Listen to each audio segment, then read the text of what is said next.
안녕하세요. 말씀을 굽는 시간 오일기 목사입니다. 오늘 수요일인데요. 수요일 아침에 하나님의 말씀으로 은혜 나누게 되기를 소망합니다. 오늘 하나님께서 우리에게 주신 말씀은요. 창세기 21장 14절에서 19절까지의 말씀입니다. 21장 14절에서 19절까지의 말씀. 제가 하나님의 말씀 봉독합니다. 아브라함이 아침에 일찍이 일어나 떡과 물 한 가죽 부대를 가져다가 하갈의 어깨에 메어주고 그 아이를 데리고 가게 하니 하갈이 나가서 브엘세바 광야에서 방황하더니 가죽 부대에 물이 떨어진지라 그 자식을 관목덤불 아래에 두고 이르되 아이가 죽는 것을 참아보지 못하겠다 하고 화살 한바탕 거리 떨어져 마주 앉아 바라보며 소리내어 우니 하나님이 그 어린 아이의 소리를 들으셨으므로 하나님의 사자가 하늘에서부터 하갈을 불러 이르시되 하갈아 무슨 일이냐 두려워하지 말라 하나님이 저기 있는 아이의 소리를 들으셨나니 일어나 아이를 일으켜 내 손으로 붙들라 그가 큰 민족을 이루게 하리라 하시니라. 하나님이 하갈의 눈을 밝히셨으므로 샘물을 보고 가서 가죽 부대에 물을 채워다가 그 아이에게 마시게 하였더라. 아멘. 네, 어제 우리를 돌보시는 그 방문하시는 하나님, 그 방문하다라는 뜻이 이제 돌보다라는 뜻도 있다고 했잖아요. 그 하나님 불가능한 일을 행하셔가지고 아브라함과 사라에게 이삭을 낳게 하신 이야기들에 대해서 나눴습니다. 지금 오늘 요 본문은 굉장히 뭔가 심상치 않은 본문이죠. 하갈이 다시 등장해요. 이 이스마엘을 잉태했을 때 사레에게 핍박당해가지고 도망 나왔다가 다시 아브라함의 집으로 들어간 하갈의 이야기가 다시 한번 등장합니다. 지금 요 장면 제가 읽었던 이 14절부터 이렇게 보면은 아브라함이 일어나서 떡과 물 이렇게 한 가죽 부대를 가져다가 하갈을 쫓아내는 장면이 나오거든요. 왜 쫓아냈냐? 이게 참 독특한 건데 이삭을 이렇게 태어나게 하나님께서 이제 축복하셨잖아요. 그래서 이삭이 태어납니다. 근데 이 사라에게 이제 아브라함 100세 때 낳은 이 이삭이 얼마나 귀한 아들이었겠어요. 자기의 모든 것을 다 이 아이가 다 가지고 있는 거죠. 아이에게 모든 게 다 지금 들어가 있는 거예요. 그러니까 사라는 자기 목숨보다 누가 더 중요하냐면 이삭이 더 중요했겠죠. 근데 이렇게 보면은 위에 이렇게 말씀 보면은 9절에 보면은 뭘 보게 되냐면 사라가 이 이삭이 있는데 이삭에게는 배다른 형인 이스마엘이 있었을 거 아니에요. 근데 이스마엘이 이 하갈의 아들인 이스마엘이 이삭을 놀리는 장면, 아기인 이삭을 이렇게 놀리는 장면, 뭐 볼때기 이렇게 했거나 막 그랬겠죠. 아이고 귀여워, 아이고 귀여워 이렇게 했겠죠. 그걸 보니까 얘가 못 견디겠는 거예요. 못 견디는 거예요. 그래가지고 이제 자기 이제 남편한테 가가지고 야 걔는 쫓아내라고. 나 여태까지 많이 오래 참았는데 이제 안 되겠다고. 근데 그게 참 사람의 연약함입니다. 사실 이 하갈은 누가 자기 그 남편에게 들어가서 아기를 가지겠냐면 사라가 그렇게 하라고 해가지고 그의 계책으로 알미암아서 그 아브라함의 아들을 가지게 된 거잖아요. 근데 이제 쫓아내라고 합니다. 아브라함의 관점에서는 사실은 이스마일도 자기의 씨잖아요. 그래가지고 고민을 많이 하는데 하나님께서 약속을 하십니다. 뭐라고 약속하시면 13절에 요중의 아들도 내 씨니 내가 그로 한 민족을 이루게 하리라 라고 하나님 말씀하시고 약속을 하세요. 그 약속 믿고서 아브라함이 이제 하갈을 내보내는 겁니다. 근데요, 하갈의 입장에서 생각을 해봅시다. 하갈이 지금 어디 있냐면 광야에 있어요. 광야. 여러분 이스라엘 광야는 이렇게 사진으로 찾아보시면요, 길이 정말 낡지가 않아요. 사막이나 광야나 진짜 진짜 딱 그런 느낌이거든요. 이게 어디로 가야 할지를 모르는, 정말 너무나 막막하고 도대체 어디가 어딘지 알 수조차도 없는. 그리고 아무런 생명이 살지 않는, 아무런 소망이 없는 곳이 광야입니다. 근데 여러분 이게 그 광야 가운데에 길을 잃었을 때의 그 기분이 정말 엄청난 상실감이거든요. 그게 누구의 이야기냐면요, 요즘 시대를 사는 우리들의 이야기이기도 합니다. 길을 잃은 우리, 어디로 가야 할지를 모르는 우리, 그게 우리거든요. 그 우리와 같은 그 막막한 상황 가운데 하갈이 지금 있는 거죠. 우리보다 더 막막한 상황이었겠죠. 아무튼 아브라함이 이 하나님의 약속을 믿고서 이 떡과 물 한 가죽 부대를 이렇게 짊어지게 한 다음에 하갈을 떠나보냅니다. 근데 이제 문제는 하갈은 모른단 말이에요. 이 광야를 마주친 하갈의 심정은 참 암담했을 겁니다. 근데 더 놀라운 것은 무엇이냐면 자기가 지금 그 아브라함 다시 그 집에 들어갔을 때 자기가 뭔가 잘못한 게 없어요. 처음에 자기가 이 핍박을 받아서 나왔을 때는 자기가 여주인을 멸시했다라는 거를 자기가 어느 순간 깨달았으니까 그러려니 했을 텐데, 지금 여기에 하갈은 정말 잘 지내다가 그냥 이 아기 태어났을 때도 그냥 참 잘됐다 뭐 이렇게 저렇게 생각하다가 뭐 자기 아들은 어떻게 되지 뭐 이런저런 고민을 뭐 했을 수도 있지만, 그래도 이 사람 자체가 뭔가 큰 잘못을 저지르거나 문제를 일으키거나 하지 않았단 말이에요. 심지어 왜 돌아갔냐면 하나님이 말씀하시는 그 음성 듣고서 하나님의 뜻을 따라서 아브라함에게 다시 그 집으로 들어간 건데, 근데 지금 무슨 일이 벌어졌냐면 하나님 말씀 순종해서 들어갔는데 다시 쫓겨나가지고 광야에 있는 거예요. 얼마나 암담할까요? 하갈이 지금 그런 입장이라는 겁니다. 그래가지고 나가가지고 방황하는 거예요. 14절에 보면 부엘세바 광야에서 방황하더니 어디를 가겠어요, 하갈이 지금. 사실 나가면 죽는 건데. 그리고 이 설상가상으로 나간 것만으로도 굉장히 암담했는데 물이 떨어집니다. 물 한 가죽 부대 줬는데 그 광야에서 물이 떨어져요. 그래가지고 자식을 그 이스마엘 관목덤불 아래에 두고 이렇게 계속 있는데 자기 처지가 너무 기구한 거예요. 너무 이건 말도 안 되는 거예요. 너무 한스러운 거예요. 자기 안에 막 복받쳐 오르는 거. 내가 뭘 잘못했지? 이번에는 아닌데? 이번에 내가 뭐 크게 뭐 그렇게 한 게 있는 것 같지 않은데? 막 별의별 생각이 다 드는데, 뭐, 마음이 왔다 갔다 막 이렇게도 하고 저렇게도 하고 막 그랬을 테지만, 이렇게 있다가 딱 보는데, 자기는, 그냥 뭐, 그래, 뭐, 그냥, 죽고 말자. 막 이런저런 별의별 생각을 다 해도, 저 관목덤불 아래, 그 떼약볕 아래 자식을 보호하려고 그 아래 둔 자기 자식을 보는데, 마음이 짠한 거예요. 나는 이렇게 죽어도 되지만, 화살 이 한바탕, 이렇게 거리, 이 화살 쏘면 닿을 만한 그 거리에 지금 그 자기 자식이 있는데, 그 자식을 보는데 안쓰러운 거예요. 나는 그래. 이렇게 죽구나 마나. 그래도, 한평생 그래도 뭐, 나름대로, 살 만큼 살았다! 뭐 이렇게 생각하는데, 자기 자식이 이제 죽게 된 거예요. 그걸 참아 볼 수가 없는 엄마의 그 마음으로 펑펑 우는 겁니다. 펑펑 우는 거예요. 하갈이. 네. 그런 하갈이 하나님을 만나게 됩니다. 하나님의 사자가 하갈을 불러서 이야기하는 것이죠. 참 여기서 재미난 표현은 뭐냐면 17절에 하나님이 하갈의 울음소리를 들으신 것이 아니고 이게 어린아이의 소리를 들으셨다라고 써 있어요. 이게 무슨 뜻이냐면 약간 그런 거예요. 그 하갈이 우니까 여기 보면은 16절에 그 마주 앉아 바라보면 소리내어 우니, 하갈이 막 우니까 애가 어떻게 한 거냐면 이스마엘이 자기도 뭐 정확한 상황이나 그런 건 모르겠지만 그냥 분위기나 전체적인 어떤 그 느낌이나 엄마가 우는 걸 보면서 자기도 같이 막 애가 운 거예요. 근데 그 소리를 듣고 하나님이 응답하십니다. 네. 그래가지고 하갈아 무슨 일이냐라고 하시고 우리 하나님 우리 가운데 찾아오셔서 참 놀라운 건 뭐냐면 언제나 그렇게 말씀하십니다. 두려워하지 말라. 그리고 뭐라고 얘기하면 하나님이 저기 있는 아이의 소리를 들으셨다. 와. 하갈아 너의 울음소리를 들으셨어. 이게 아니고 저기 있는 아이의 소리를 들으셨대요. 그래가지고 아브라함에게 얘기하셨던 그 이야기를 그대로 해주십니다. 저 아이도 한 민족을 이루게 될 거다. 예. 이게 하나님 놀라운 은혜입니다. 하나님 우리 가운데 임하셨을 때요. 하나님 약속이 임하는 줄 믿습니다. 근데 그 가운데 일어나는 제일 큰 일은 무엇이냐면 우리의 상황 가운데 있는 우리를 위협하고 있는 모든 두려움이 떠나가게 되는 줄 믿습니다. 근데 하나님은 단순히 그냥 마음에 그냥 야 평안해 괜찮아 두려워하지 마 이렇게만 말씀하시는 것이 아니고요. 하나님이 언제나 해결책을 주십니다. 19절에 보면은 하나님이 하갈의 눈을 밝히십니다. 그래서 샘물을 보게 하시고 가서 그 가죽 부대에 물을 채워가지고 이 아이에게 마시게 하시는 것이죠. 오늘 이 일이 하갈에게 일어납니다. 그리고 이 이스마엘은 광야에 거주하면서 활 쏘는 자가 되고 바람 광야에서 거주할 때에 그 애굽 땅에서 아내를 구해가지고 이스마엘에게 이 장가를 들게 하죠. 네, 하갈이 그렇게 합니다. 그러니까 하나님께서는 이 이스마엘도 하나님 섭리 안에서 보호하시고 지키셨다는 거죠.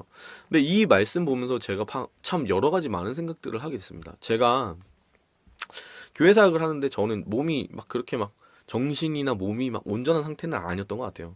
그게 음악 하시는 분은 거의 대부분 그래요. 찬양 인도자들이 이게 그냥 적나라하게 저도 찬양 인도를 하니까 우리가 가진 연약함에 대한 부분 좀 공유할 필요가 있는데 요 훈련을 그래서 꼭 받아야 되거든요. 어떤 거를 우리가 약점으로 가지고 있냐면 감성이 예민해요. 그래서 되게 풍부합니다. 그래서 이제 뭐 감성도 예민하고 뭐 이렇게 좀 그런 부분에 예술적인 부분에 어떤 독특함들이 있죠. 특별함이 있죠. 그러니까 찬양인도 할 수 있는 거거든요. 근데 그 원석과도 같은 다이아몬드를 우리가 가지고 있는 건데 남들이 절대 가지고 있지 않은 거예요. 표현이나 전차적인 부분에서. 근데 이제 그 부분을 가지고 있기 때문에 반대적으로 이게 형평성에 맞아야 되니까 뭐가 약하냐면 멘탈이 약합니다. 그래서 뭘 잘 못하냐면 약속 지키는 거 잘 못합니다. 그러니까 막 이런 경우 되게 많아요. 찬양 인도자들 가가지고 야 여러분 우리 이제 연습할 때 약속 꼭 지키고 시간 늦지 말고 막 이런 얘기 하는데 결국에 연습 시간에 찬양 인도자 늦는 거죠. 그리고 콘티 올리는데 맨날 늦습니다. 저도 많이 늦는데 저는 찬양 인도 너무 많아가지고 좀 종종 늦고 그러는데 이게 좀 심하신 분들도 많거든요. 그러니까 뭐 쉽게 얘기하면 뭐냐면 자기 관리 잘 안 돼요. 찬양 인도자들이 자기 관리가 잘 안 됩니다. 어쨌거나 제가 찬양 사역을 하고 나서 열심히 나름대로 사역을 했어요. 근데 몸 관리가 뭐 이렇게 잘 될 때도 있고 안 될 때도 있고 그랬었는데 교통사고가 한번 났었어요. 그래가지고 교통사고 나가지고 30대 초반 좀 지났을 땐가 교통사고 나가지고 제가 그 큰 교회 서울 있는 모 교회 큰 교회에서 이제 사역을 하고 있었는데 그 뺑소니를 당했거든요. 근데 괜찮았었어요. 뭐 별 다른 아픈 데도 없고. 그래가지고 그냥 그렇게 있다가 그 교회에서는 이제 세븐업이라고 이렇게 가가지고 7시에 아이들이랑 이제 큐티하는 모임이 있습니다. 그 중학교 앞에 가가지고 제가 고등학교 앞에 가가지고 그 뭐 이렇게 하는 거예요. 김밥 한 줄 먹이거나 빵 먹이거나 이러면서 이제 큐티하고 기도해주고 보내는 거야. 참 너무 훌륭합니다. 그 진짜 그 저희 모교회거든요. 진짜 훌륭한 교회입니다. 그래가지고 그걸 하러 갔어요. 제가 그때 전도사였을 텐데 가가지고 이제 한 달이 지났는데 그 사고 일어난 지 한 달이 지났는데 저는 그래도 나름대로 뭐 있냐면 제가 좋은 사람은 절대 아니에요. 연약한 부분도 되게 많고요. 약점도 되게 많아요. 근데 저 절대 좋은 사람 아닌데 근데 나름대로 사역은 열심히 하려고 했어요. 그 뺑소니 당한 날이 주일이었는데 그 병원이나 이런 데를 안 가고 찬양 인도를 해야 되니까 갑니다. 교회 가서 찬양 인도 했어요. 그래서 이제 교사 모임 제가 고등부 맡았을 텐데 교사 모임 하러 가야 되는데 우리 대장님이 이제 사실은 아침에 이랬다고 했더니 당신 지금 뭐 하는 거죠? 빨리 가라고. 그래서 나왔었죠. 그러고 나서 한 달 뒤에 그 세븐업이라는 그 길을 가가지고 이제 애들이랑 이제 큐티 나움 했어요. 그 학교를 다니고 있을 텐데 그러고 나서 이제 학교 갔다가 저녁에 밥을 먹는데 갑자기 저랑 밥 먹는 애가 저를 이상한 눈으로 쳐다보는 거예요. 왜 그러냐고 너 왜 그러냐고. 그래서 아니 왜? 그랬더니 보니까 여기 이게 밥이 막 흘러내리는 건데 전 모르는 거예요. 그러니까 뭐냐면 입이 이렇게 돌아간 거죠. 입이 돌아간 거예요. 그때 제가 어마어마했습니다. 이 광야의 길을 잃은 기분이 그때 딱 그런 기분이었을 것 같아요. 그래가지고 이게 열심히 사역하다 보니까 입이 돌아갔는데 입 돌아간 게 며칠 만에 돌아오면 상관없는데 돌아오질 않는 거예요. 그래서 어떤 일이 벌어지냐면 교회 입장에서는 이제 제가 이렇게 아이들이 중요하잖아요. 이 아이들에 대한 부분이 있기 때문에 입이 돌아올 때까지 그걸 기다릴 수가 없고 너무 오랜 기간 한 3, 4개월 있어야 되는 그거였기 때문에 사임을 권고하셔서 제가 그 교회를 그만두게 됐죠. 그만두고 나오면 다시 들어가게 됐는데 나중에 근데 사임하고 나오면서 이제 교회 입장에서는 이제 배려해준다고 치료하라고 다음 달 월급까지 이렇게 주시면서 배려해 주셨는데 사람 마음이 그런 거잖아요. 내가 사역하다가 그렇게 됐는데 막 원망이 되는 거예요. 막 이거 못 기다려 주는구나 막 이러면서. 근데 오해하시면 안 돼요. 원래 교회에서 그걸 못 기다려 주는 게 맞아요. 그러니까 저에 대한 부분보다 아이들 때문에 못 기다리는 게 맞는 거거든요.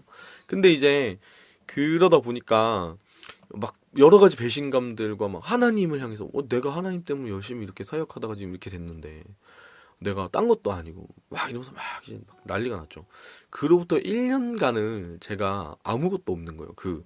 직업 어떤 교회에 다시 들어간다거나 그런 게 없었던 거예요.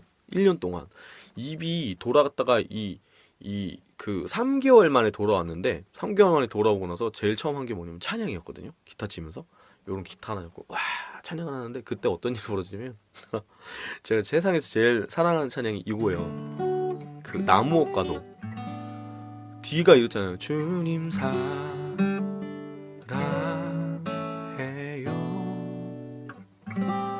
온 맘 이걸 하는데 눈물이 펑펑 나면서 주님 사랑해요 하면 마음속에서 얘기하는 거, 네가 사랑한다고 진짜? 어떻게? 왜냐면은 내가 지금 있는 상황이 하나님이 어떻게 보면 내 모든 걸 다 송두리째 가져간 것처럼 느껴지는 그런 순간이잖아요. 사랑한다고 말을 하면은 그 말할 때 고통이 막 일어나는 거예요. 그래서 주님 진짜 이게 뭐냐 막 이러면서 막, 근데 이제 배운 게 도둑질이라고, 딴 거는 진짜 아무것도 못하고 입 돌아오는 순간 어디 가서 뭘 하지도 못하고 그냥 무한정 그냥 무조건 일어나서 정신 차리고 밥 먹은 다음에 기도 잡는 거예요. 그리고 찬양해요. 주의 이름 높이며 찬양합니다. 그러다가 근데 찬양의 가사 내용이 참, 이게 참 기구한 건데, 찬양 거의 대부분 찬양의 가사 내용을 쭉 가다 보면 결국에 뭐 나오면 주님 사랑합니다 이게 나오거든요.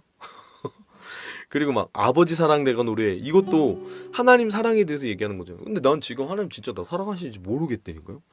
그래가지고 막 꼭 이렇게 주님 사랑해요 그러면 아니라고 수없이 외치는데 나는 기라고 계속 한 100번을 부르고 있는 거야. 처음에 그게 이해가 안 되는 거예요. 하나님 진짜입니까? 이게 지금 내가 경험하고 있는 이 일이 진짜 실화입니까? 그러다가 어느 순간 알게 됐죠. 하나님은 변함이 없으세요. 제가 입이 돌아가고 다시 돌아오고 직장에서는 잘린 거잖아요, 소위 얘기해서. 그래가지고 그 순간에는 정말 너무 나락처럼 떨어져서 내가 할 수 있는 게 아무것도 없고, 그때 저는 이제 여자친구도 있었고 결혼할 사람도 있었고 진짜 앞길이 구말리 같았는데 모든 선이 다 끊어졌던 시간이었거든요. 근데 지금 와서 돌이켜보면요, 그 순간에 그때 하나님을 찾았던 시간이 너무나 귀했던 시간이었던 것이죠. 그때는 정말 하나님 나를 버리셨나? 이 생각을 했을 때지만 그 이후에 모든 것들을 돌아보면은 하나님은 언제나 신실하신 하나님이셨던 것이죠. 이게 그냥 심증으로만 말씀드린 게 아니고요. 그 이후에 뭐 결국엔 잘 됐죠. 저도 잘 돼서 다시 그 교회에 들어가서 이제 그 중등부에서 다시 사역 시작하게 되고 너무 기쁘고 너무 행복하게 하나님 예배하고 찬양할 수 있는 모든 순간 하나님 열어주셨어요.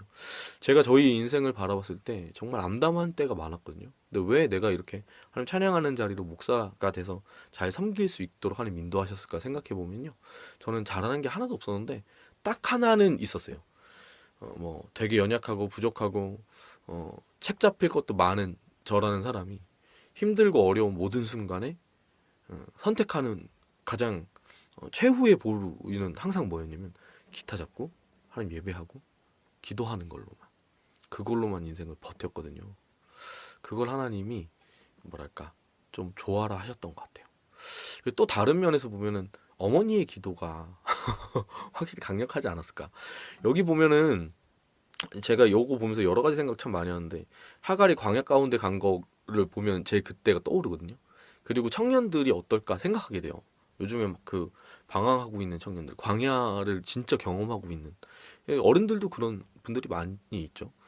또 이제 보게 되는 게 뭐냐면 어린 아이의 소리를 들으셔서 응답하시는 거거든요. 저는 저희 어머니의 기도가 저를 살렸다고 믿습니다. 저를 살렸다고 믿어요.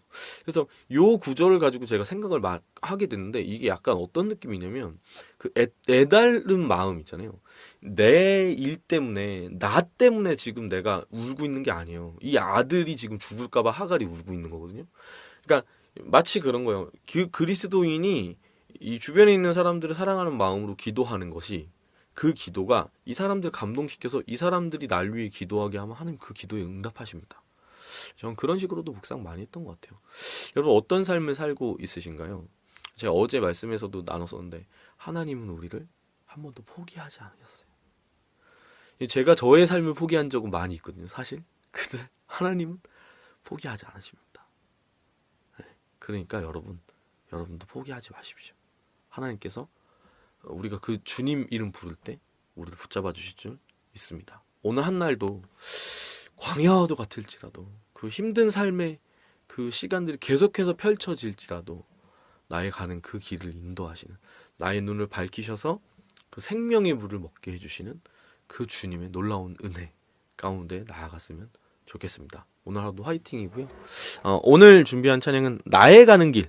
이 찬양 아시는 분들도 있으시고 모르시는 분들도 있으실 텐데, 나의 가는 길. 네, 우리 돈모인 형님. 네, 돈모인 형님의 곡이죠. 한번 찬양하기 원합니다. 아시는 분도 함께 찬양할까요?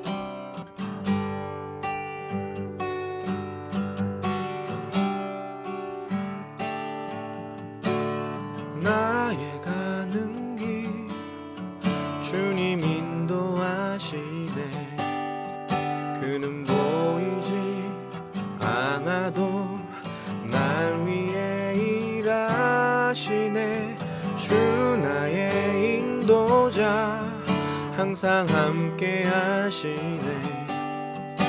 사랑과 힘 베푸시며 인도하시네. 인도하시네. 나의 가는 길, 나의 가는 길 주님 인도하시네. 그는 보이지 않아도 날 위해 일하시네.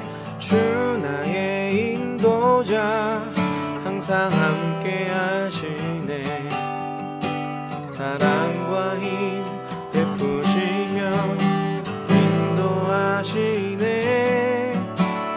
인도하시네. 광야에 길을 만드시고 날 인도해.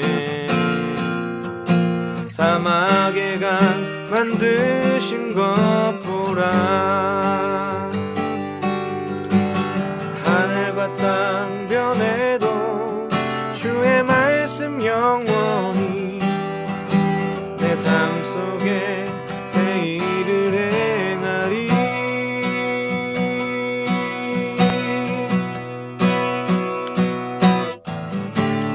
나의 가는 길 주님 인도하시네. 그는 보이지 않아도 날 위해 일하시네.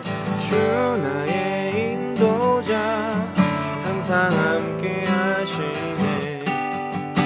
사랑과 힘 베푸시며 인도하시네. 인도하시네.